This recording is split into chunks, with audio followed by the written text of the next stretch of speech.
une petite ville, un cirque itinérant arriva, apportant avec lui des spectacles et des divertissements. Parmi les artistes, un clown nommé Rictus se démarquait par son sourire sinistre et ses tours de magie inquiétants. Cependant, ce que les habitants ignoraient, c'est que Rictus cachait un sombre secret.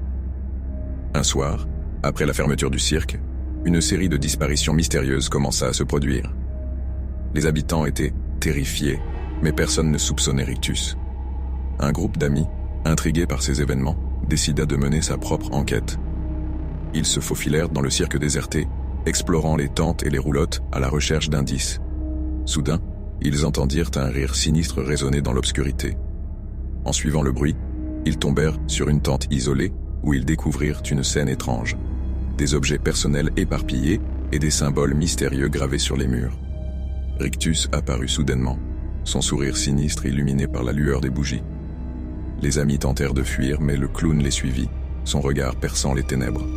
Paniqués, ils se dispersèrent, chacun cherchant désespérément une issue. L'un d'eux, nommé Max, trouva une trappe secrète menant à un sous-sol. Il appela ses amis et ensemble, ils descendirent dans l'obscurité.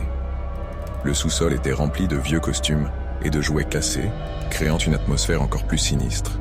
Rictus les retrouva, son rire résonnant dans le sous-sol. Les amis, pris au piège, décidèrent de se battre pour leur survie. Ils utilisèrent les objets trouvés dans le sous-sol pour se défendre et après une lutte acharnée, ils parvinrent à blesser le clown et à s'échapper. Essoufflés et terrifiés, ils quittèrent le cirque, jurant de ne jamais y retourner. Les autorités furent alertées, mais aucune preuve ne put être trouvée contre Rictus.